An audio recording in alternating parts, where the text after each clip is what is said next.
South Carolina. Gamecocks took a set, and then LSU, you said they were a bit of a surprise this year, considering what they had lost and what they were trying to corral.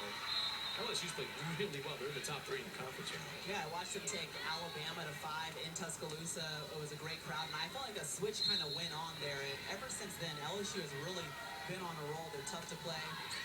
Leak is playing great right now on the outside for LSU. I think people don't realize how good the conference is. I don't think everybody really knows about Alabama. I know they're a tournament team last year, and Ed Allen has done a great job. But look, they're a top 30 RPI team. And if I were to ask anybody who's not around volleyball on a consistent basis, hey, where do you think Alabama's right now in their RPI? I don't think they would have guessed top 30. Absolutely not. And I think everyone knows about Crystal Rivers playing on the right side, but they got a freshman in Kat Hudson. She has really come on late, and that's been the difference maker for Alabama as they continue to get wins in the conference play. 7 straight points on this run with Holston behind the service line. Simone Entry checks out of the match, but she'll get a breather. Shina Joseph has checked in for Florida. The Gators continue to roll up 21-4. There's Jiva Raychek. Again, we mentioned that outside attack storyline.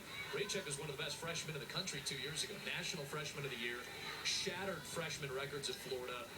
Very solid season last year.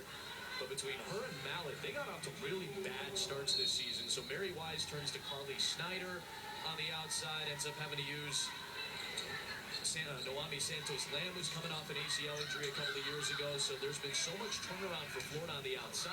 It's finally a kill for Amanda Docks to end this run.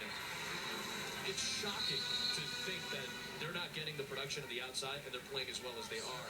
And now finally Mallet is starting to play really well, and Raychek's done a nice job lately. Well, they really had to rely on their outsides before. Now there's just so much balance. I mean, get to your right side, you can put it in the hands of your middle, you know you're going to get a kill. And Raychek, she had to play all 6 rotations. Primary passer. Yeah, now that's taken off of her plate, so it's a little bit of a different role. So I think that's part of it too. But Mary Wise did say that she's starting to get into her groove, feeling that down the stretch she's getting there. So it's good to have that kind of experience on the court. But she's not afraid to go into her bench.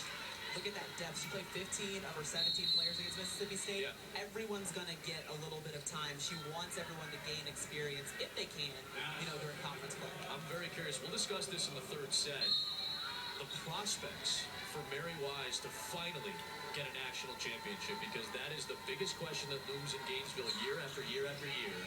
And we did talk to Mary Wise about that. Maybe some of the pressure on her, or lack thereof, maybe on Mary Wise to finally get over that hump. I mean, this is one of the greatest of all time in the history of this sport.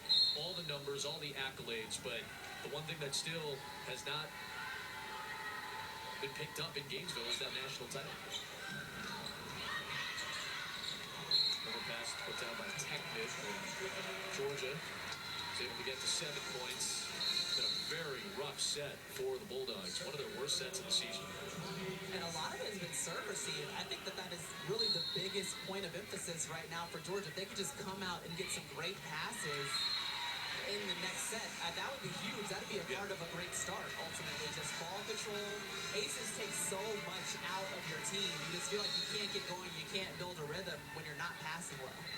Anderson's one of their best servers. She picks up an ace. This is right now a season low in points in a set for Georgia in the first 4 sets, obviously disregarding the 5th set. On the outside, a kill.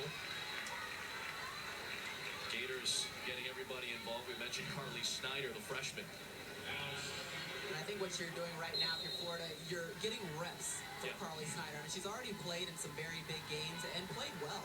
Texas, Florida State, Oklahoma. Miss Volleyball in the state of Michigan. I mean, she's a great player coming out as a freshman, but to be able to gain experience and playing behind the player she is, that's great. Another service ace to close out the first 2 sets, which were all Florida after it was very competitive for the first 18 points of this match. It's been all Gators. 9 aces for Florida. They've won 14 straight sets. They continue to dominate. They're up 2-0 in the road.